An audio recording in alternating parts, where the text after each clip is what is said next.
3 তাৰিখে যিখন আমি নিৰ্বাচন আয়োগৰ ওচৰত অভিযোগ পত্ৰ দাখিল কৰিছোঁ তাত আমি স্পষ্টভাৱে কৈছোঁ যে মুখ্যমন্ত্ৰী আৰু প্ৰধানমন্ত্ৰীৰ ফটো তেওঁলোকে ব্যৱহাৰ কৰিছে। আচলতে ফটো ব্যৱহাৰ কৰা নহয়, মুখ্যমন্ত্ৰী গোটেই প্ৰক্ৰিয়াটোত জড়িত।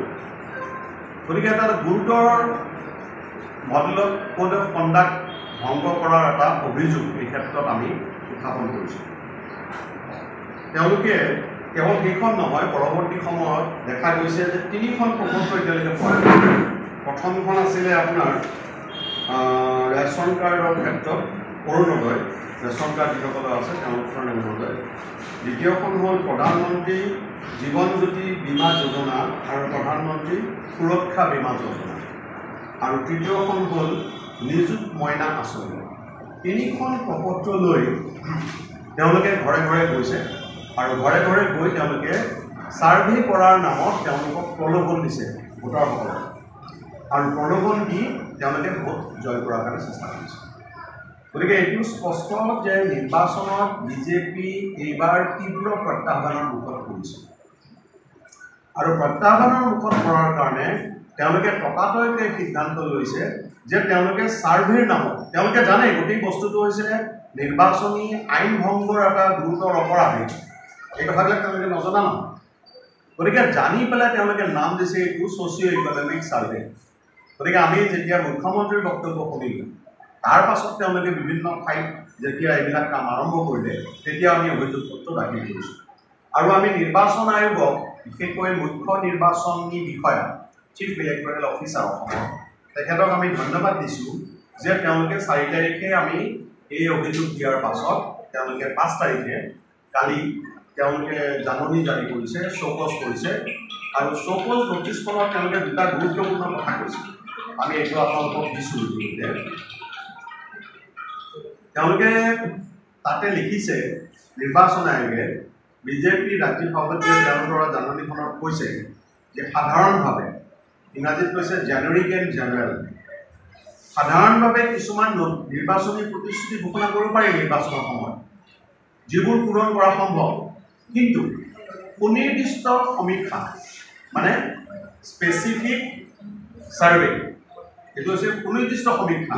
মই মানে বীমা পোৱা নাই, মই অৰুণোদয় পোৱা নাই, মই নিযুত মইনা আঁচনি পোৱা নাই, এইটো হৈছে সুনিৰ্দিষ্ট সমীক্ষা।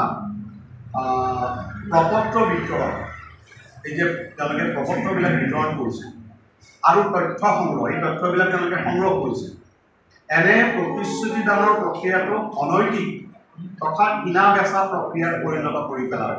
তাৰমানে তোমাক মই দিম, তাৰ বিনিময়ত তুমি ভোটটো দিয়া। এই যদি আপুনি প্ৰপত্ৰ সংগ্ৰহ কৰে, আপোনালোকে যদি মানে তথ্য সংগ্ৰহ কৰে আৰু এই যে প্ৰপত্ৰ বিতৰণ কৰে, তেনেহ'লে এই গোটেই প্ৰক্ৰিয়াটো, যিটো মানে আচলতে নিৰ্বাচনী প্ৰতিশ্ৰুতিৰ প্ৰক্ৰিয়াটো এটা কিনা বেচাৰ প্ৰক্ৰিয়ালৈ পৰিণত কৰিব, আৰু ই হ'ব ভোটাৰসকলক প্ৰলোভিত কৰা ধৰণৰ পদক্ষেপ। ইনডিউচমেণ্ট, নিৰ্বাচন আয়োগৰ শব্দটো ব্যৱহাৰ কৰা হৈছে, it is an inducement to the voters. গতিকে ই হ'ব ভোটাৰসকলক প্ৰলোভিত কৰা ধৰণৰ পদক্ষেপ। এনে পদক্ষেপ বিভিন্ন আইনগত বিধি বিধান, ষ্টেটিউটৰী প্ৰভিজনছ আৰু নিৰ্বাচনী আচৰণ বিধিৰ দ্বাৰা নিষিদ্ধ। ইতিমধ্যে এইটো স্পষ্ট যে এনে আচৰণ নিৰ্বাচনী আয়োগৰ নিৰ্বাচন আচৰণ বিধিৰ দ্বাৰা নিষিদ্ধ, আৰু বিভিন্ন নিৰ্বাচন আয়োগৰ যিবিলাক আইন আছে, পিপুল ৰিপ্ৰেজেণ্টেটিভ এক্ট আছে, এইবিলাকৰ যিবিলাক বিধি বিধান আছে, ষ্টেটিউটৰী প্ৰভিজনছ আছে, এইবিলাকৰ দ্বাৰা নিষিদ্ধ। গতিকে এই কাম তেওঁলোকে কৰিছে, আৰু তেওঁলোকে যিটো কাম কৰিছে যে তেওঁলোকে তাতে তেওঁলোকৰ বিজেপিৰ চিম্বলটো ব্যৱহাৰ কৰিছে। যদি এইটো আপোনালোকৰ সমীক্ষাই হয়, তেনেহ'লে চিম্বল ব্যৱহাৰ কৰা কোনো যুক্তিযুক্ততা নাই। তেওঁলোকে ব্যৱহাৰ কৰিছে কাৰ ফটো? তেওঁলোকে ব্যৱহাৰ কৰিছে প্ৰধানমন্ত্ৰী আৰু মুখ্যমন্ত্ৰীৰ ফটো। গতিকে চৰকাৰী যিটো তেওঁলোকৰ যন্ত্ৰৰ ওপৰত যিটো নিয়ন্ত্ৰণ, তাক তেওঁলোকে অনৈতিক কামত ব্যৱহাৰ কৰিব বিচাৰিছে।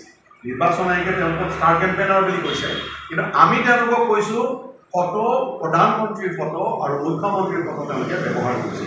গতিকে ইয়াৰ গুৰুতৰ অভিযোগ, আৰু ইয়াৰ ক্ষেত্ৰত আমাৰ দাবীটো হৈছে মানে নিৰ্বাচন আয়োগে যিহেতু স্পষ্টভাৱে এই কথাবিলাক কৈছে, আমাৰ কথা হ'ল এই আপোনাৰ ছাৰ্ভে অতি শীঘ্ৰে আজিৰে পৰাই নিষিদ্ধ কৰিব লাগে।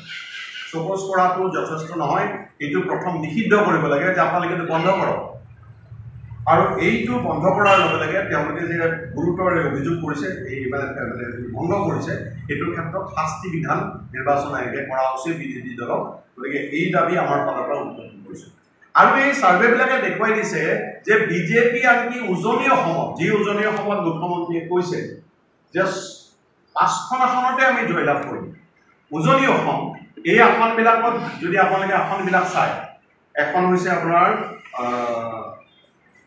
কলিয়াবৰ মানে কাজিৰঙা যিটো ইতিমধ্যে বহুত পৰিৱৰ্তন কৰি পেলালে সমষ্টিটো তাৰপিছত বাকী আপোনাৰ যোৰহাট তাৰপিছত ডিব্ৰুগড় তাৰপিছত শোণিতপুৰ আৰু লখিমপুৰ এতিয়া কলিয়াবৰখন যদি বাদ দিয়ে 4খন আসনত বিজেপিৰ MP আছে আৰু কলিয়াবৰখনো তেওঁলোকে এনেকৈ বনাইছে তেওঁলোকৰ দৃষ্টিত যে আমি জয়লাভ কৰিব পাৰিম গতিকে মুখ্যমন্ত্ৰীয়ে কৈছে আমি 5খনতে জয়লাভ কৰিম কিন্তু তেওঁলোকে যে ফাৰ্ষ্ট ৰাউণ্ড যিটো প্ৰথম পৰ্যায় তাতেই যে ডাঙৰ সংকটৰ সন্মুখীন হৈছে মই যোৱা প্ৰেছ কনফাৰেন্সত কৈছোঁ যে 5খন আসনতে এইবাৰ বিজেপি বিপৰ্যয়ৰ সন্মুখীন হ'ব পাৰে আৰু এইটো স্পষ্ট হৈ ওলাই গ'ল তেওঁলোকে এই যে ছাৰ্ভেবিলাক কৰিছে